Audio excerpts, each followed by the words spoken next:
안녕하세요. 저는 장극입니다. 저번 시간에 맞춤법, 한글 맞춤법에 대해서 총칭, 가장 처음 총칭에 대해서 2부를 나눠서요. 1부를 한번 찍었고 2부를 그 1부 하고 난 이후에 분량을 찍으려고 했는데요. 제가 1부를 찍어서 직접 확인해 보니까 좀 많이 부족한 느낌이 들어서요. 그래서 조금 다시 처음부터 영상을 다시 찍으려고 합니다. 이 점 양해 부탁드리고요. 바로 시작하도록 하겠습니다. 제1장 총칙. 한글 맞춤법은 표준어를 소리대로 적되 어법에 맞도록 함을 원칙으로 한다. 네, 한글 맞춤법은요. 한글, 그러니까 글자를 올바르게 적는 방법이라고 할 수 있는데요. 밑에 이제 나올 건데 같이 한번 보도록 하겠습니다. 이 조항은 한글 맞춤법의 대원칙을 밝히고 있다. 표준어를 소리대로 적되가 기본 원칙이라면 어법에 맞도록 함은 또 다른 원칙이라고 할 수 있다. 네, 표준어를 소리대로 적는다. 어법에 맞도록 적는다. 표준어를 소리대로 적는다가 기본 원칙. 네, 표준어는 그냥 느낌은 나실 것 같은데 굳이 말씀드리면 교양 있는 사람들이 쓰는 다 언어라고 이렇게 사전에 나온 사전적 의미는 그렇습니다. 한글 표준어를 소리대로 적는다. 어법에 맞도록 적는다. 이 두 가지 규칙에 대해서 밑에서 보시면 나오니까요. 같이 한번 보도록 하겠습니다. 한글 맞춤법은 이 두 가지 원칙에 따라 음성 언어인 표준어를 표음 문자인 한글로 올바르게 적는 방법이다. 여기서 한글 맞춤법 원칙에 따라 음성 언어, 쉬워요. 말입니다. 지금 제가 하고 있는 말이죠. 그리고 표준어를 표음 문자, 뜻을 가지고 있는 글자, 적는 거, 글씨를 뜻합니다. 한글로 올바르게 적는 방법이다. 네, 이렇게 나오고요. 조금 더 넘어가서 보겠습니다. 표준어를 소리대로 적는다는 말에는 한글 맞춤법이 표준어를 대상으로 한다는 뜻이 담겨 있다.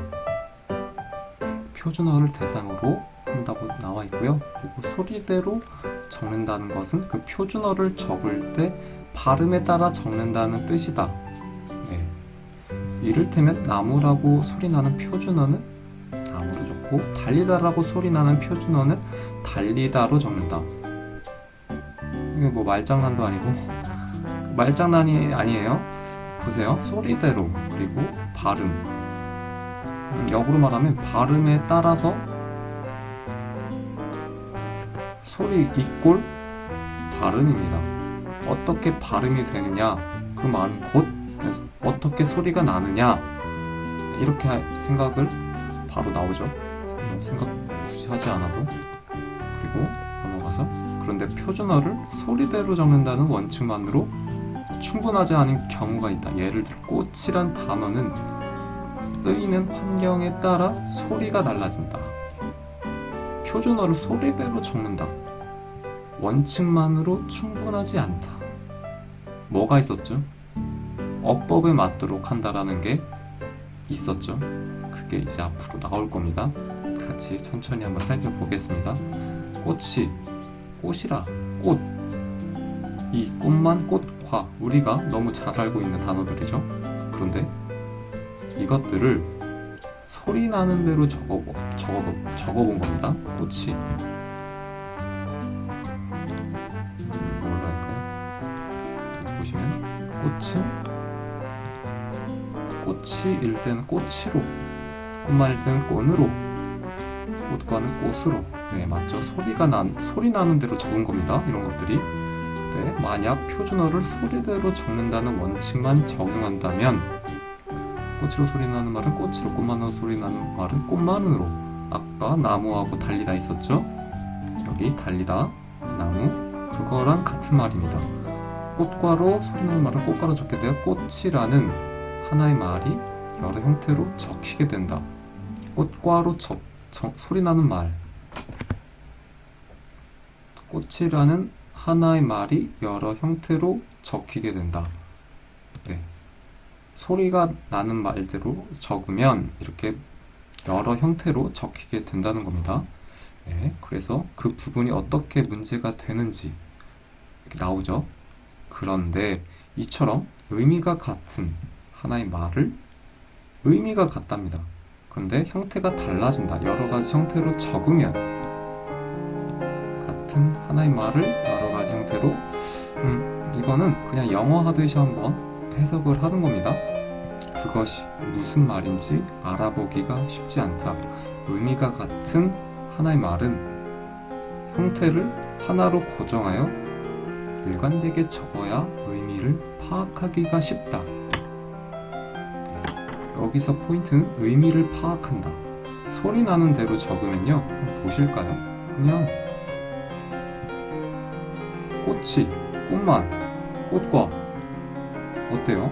우리가 알던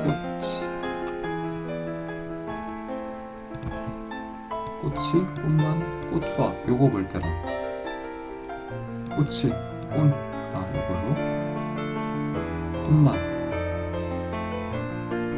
꽃이,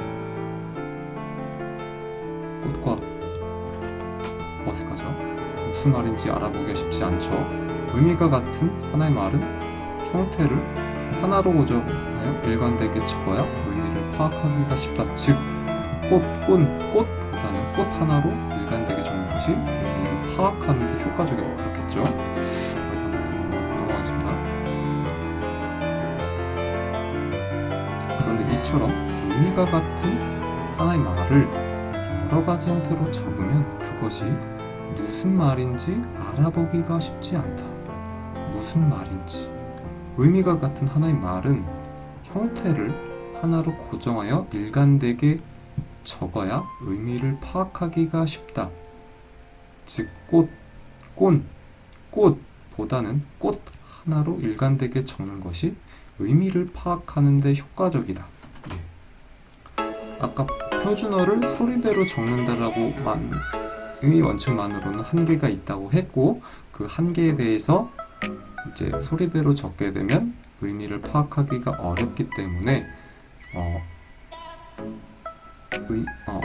형태를 하나로 고정했을 때 의미를 파악하기가 쉽다. 그것의 예를 든 것이 꽃이다 라고 보시면 됩니다. 네, 넘어가도록 할게요. 이제 어법에 맞도록 한다가 나옵니다. 어법에 맞도록 한다는 것은 이와 같이 뜻을 파악하기 쉽도록 각 형태소의 본 모양을 형태소 짧게 말씀드릴게요. 뜻을 가진 가장 작은 단위를 형태소라고 한다. 본 모양 꽃이죠. 밝혀 적는다는 말이다. 이에 따라 꽃은 꽃 세 가지로 소리나는 형태소 있지만 그 본 모양에 따라 꽃 한 가지로 적고 꽃만 꽃과도 꽃만 꽃과로 적게 된다. 이는 꽃과 같은 명사 뒤에 조사가 결합할 때뿐 아니라 늑과 같은 용언의 어간 뒤에 어미가 결합할 때 동일하게 적용된다. 여기서 말씀드릴 게 있네요. 늘 슬래시가 용언이라고 나와 있는데요. 용언은 서술어 라고 생각하시면 됩니다. 늙다, 먹는다 이런 게 용언인데, 용언이 또 나뉩니다. 세부적으로 나뉘게 됐을 때 용언의 어간이라고 나와 있죠. 한마디로 여기서 용언은 늑이 되는 건데, 어간은 뜻을 가지고 있으면서 변하지 않아요. 늑은 고정이 되어 있다는 겁니다. 아까 형태소라고 했죠. 형태를 고정한다. 그것과 같고요. 어미는 그 뒤에 딸려오는 말인데,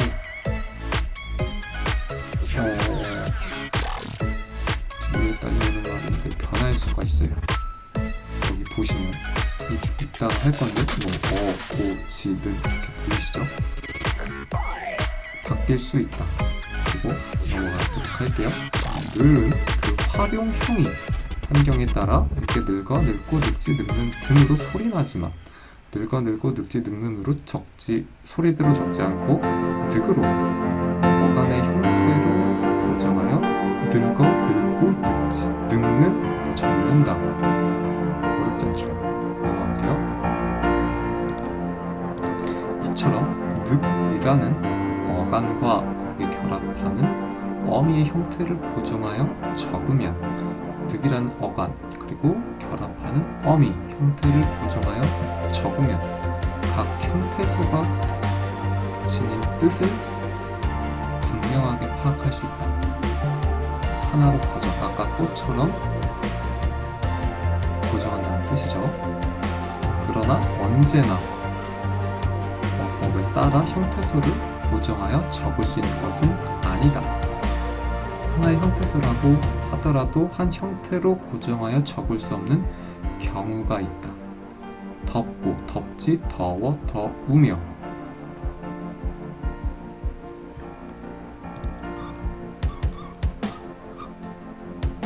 오늘은 여기까지만 하도록 하겠습니다.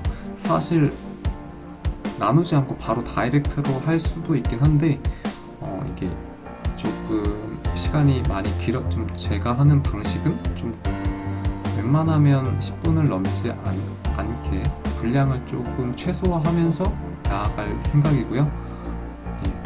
오늘은 여기까지.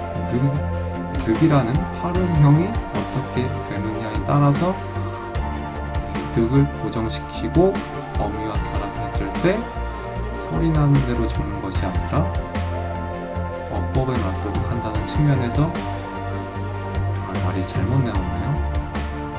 의미를 파악하기 쉽도록 형태소를 고정하여 적게 되면 의미를 파악하기가 쉽다.